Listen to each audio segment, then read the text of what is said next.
नमस्कार मंडळी, आपल्या आवडत्या चॅनलवर आध्यात्मिक ज्ञानमध्ये तुमचं मनापासून स्वागत आहे। आज आपण जाणून घेणार आहोत अत्यंत पवित्र आणि प्रभावशाली गजेंद्र मोक्ष कथा, तिच्या मागील आध्यात्मिक अर्थ आणि गजेंद्र मोक्ष पोथीचे वाचन केल्याचे पुण्यफळ।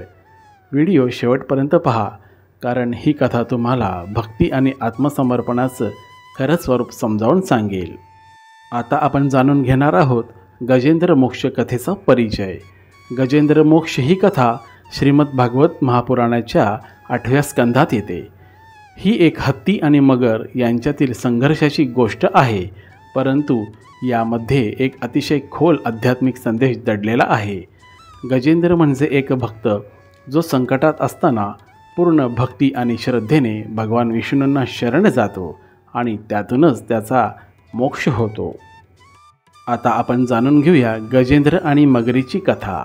कधी काळी त्रिकुट पर्वताजवळ एक सुंदर कमळ तलाव होता।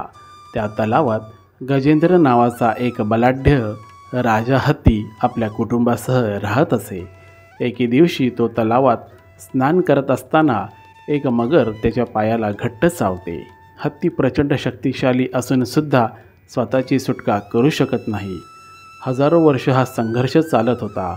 हत्ती थकत जातो, मग तो अंतःकरणाने श्री विष्णूंना स्मरण करतो। तेव्हा तो प्रार्थना करतो, तीच आपली गजेंद्र मोक्षस्तुती। नारायण भगवान त्रिलोक रक्षक, मी तुझा शरण आलेला भक्त आहे, माझा उद्धार करा। भगवान विष्णू क्षणाचाही विलंब न करता गरुडावर आरूढ होऊन येतात आणि सुदर्शन चक्राने मगरीचा वध करतात, हत्तीचे रक्षण करतात आणि गजेंद्राला मोक्ष प्राप्त होतो, जन्म मरण्याच्या फेऱ्यातून मुक्त होतो। या कथेचा आध्यात्मिक अर्थ म्हणजे काय, तर ही गोष्ट फक्त हत्तीची नाही। गजेंद्र म्हणजे आपण सर्व जीवात्मा आणि मगर म्हणजे संसारातील आसक्ती, अहंकार आणि कर्मबंधन। कितीही शक्ती असली तरी आपली सुटका स्वतःहून शक्य होत नाही। फक्त भक्ती आणि आत्मसमर्पण आणि नामस्मरणाने आपण परमेश्वराची कृपा मिळवू शकतो। गजेंद्राने जेव्हा मी काही करू शकत नाही असे मान्य केले, तेव्हाच त्याला परमेश्वराचे प्रत्यक्ष दर्शन झाले। आता आपण जाणून घेणार आहोत गजेंद्र मोक्ष पोथी वाचण्याचे फळ। गजेंद्र मोक्ष पोथीचे वाचन केल्याने अनेक फायदे पुराणात सांगितले गेले आहेत। मानसिक शांती व संकटातून मुक्ती, रोग शोक भीती यापासून संरक्षण, आत्मविश्वास श्रद्धा आणि भक्ती वाढते, मृत्यूच्या वेळीही नामस्मरण टिकते, घरातील नकारात्मक ऊर्जा दूर होते, पितृदोष आणि कर्मबंधनाचा नाश होतो। विशेषतः सकाळी स्नान करून शांत चित्ताने नित्यनेमाने ही पोथी वाचल्यास आपल्या जीवनात अद्भुत सकारात्मक बदल होतो। अनेक भक्त सांगतात की गजेंद्र मोक्ष वाचल्याने संकटात एक अदृश्य शक्ती मदतीला येते। आता आपण जाणून घेणार आहोत वाचन पद्धती आणि नियम।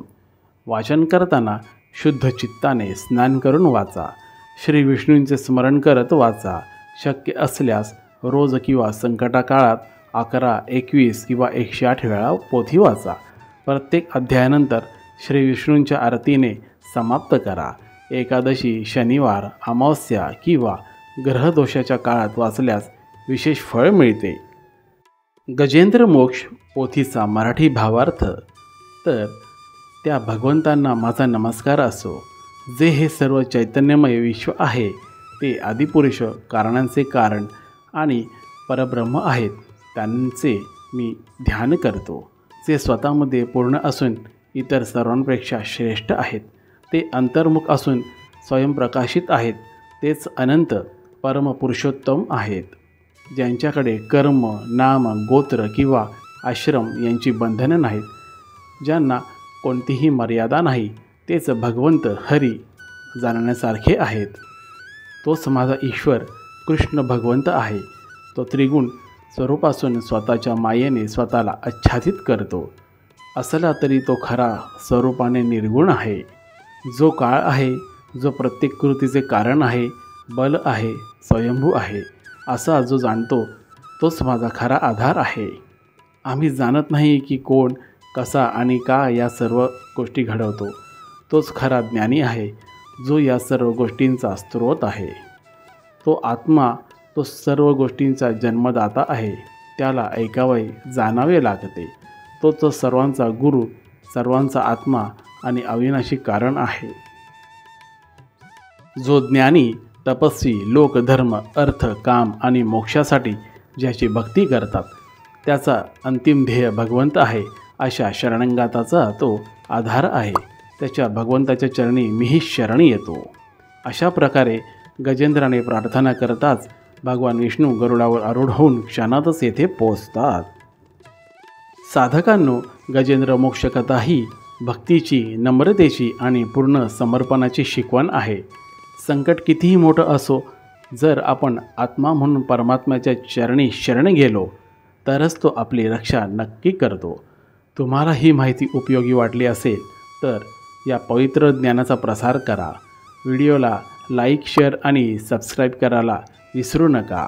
आणि हो, गजेंद्र मोक्ष पोथी वाचायला आजच सुरुवात करा। श्री विष्णवे नमः।